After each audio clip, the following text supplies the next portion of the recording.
खुलुमबाय बड'लेण्ड रादाब नायगिरि बयनिसिमबो फुंबिलिनि गोजोन हामलायथि बावहरबाय। दिनै 28 मे 2025 इं मायथाइनि सानसेनि फान्जामुथियाव थानाय राशिफोरखौ फरायथिनो लाबाय। मेष राशि सुबुंफोरजों सैया खालामजागोन। खामानियाव गोसो होनो हानाय नङा, गोसो बायफ्लेगोन। वृष राशि साना बायदि मोजां हाबा मावनानै बारलांगोन। मोजां खाबुफोरखौ मोननो हागोन, गुबुननि मदद खालामनो हागोन। मिथुन राशि गुबुननि गाज्रि मावफ्लांनो हागौ, गोसोनि सानस्रिया गाज्रि जागोन, गावनि साननाय हनायखौ सोलायनाया गोनां। कर्कट राशि सुथुरा जोबस्रांगोन, देहानि सानाय सुनाया गैया जागोन, गोसोआ गोजोनाव थागोन। सिंह राशि साना गाहाम जागोन, आखायाव रांखावरि फैगोन, गोजोननि हां लानो हागोन। कन्या राशि न'खरनि गोजोना गोमागोन, न'नि माइनाव बोराबगोन, दुखुजों खर' हमनांगोन। तुला राशि साना गाहाम नङा, मावनो लानाय खामानिफोरा जाफुंसारनाय नङा, गुबुनफोरजों सुखुजायै जागोन। वृश्चिक राशि समजों लोगोसे खारफानो हागोन, देरहासारनायखौ मोनफुंनो हागोन, साना गोजोनै बारलांगोन। धनु राशि सानसेमानि लामा दावबायनांगोन, देहाया एसे लोरबां जागोन, मोजां जाग्रा आदार जानांगोन।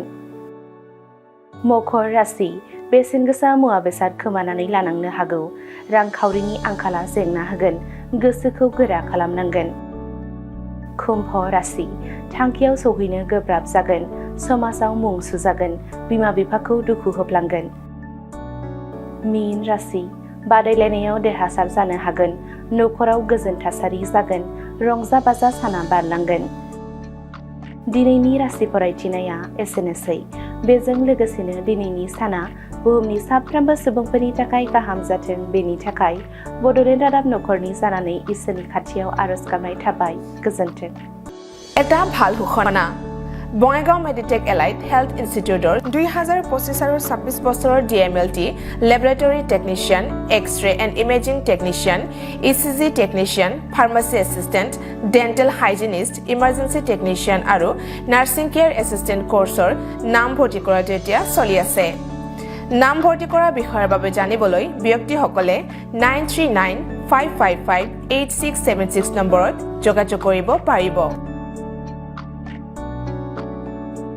मोनसे गोजोनथाव फोसावथाय बङाइगाव मेडिटेक एलाइट हेल्थ इनस्टिट्यूटआव इंराजि बोसोर 2025-26 मायथाइनि थाखाय DMLT laboratory technician, x ray and imaging technician, ECG technician, pharmacy assistant, dental hygienist, emergency technician आरो नार्सिं केयार एसिस्टेंट कोर्सनि मुं थिसननाया सोलिगासिनो दङ। मुं थिसननायनि सोमोन्दै सुलाद लानो थाखाय 9395558676 नाम्बाराव फोनांजाब खालामनो हागोन।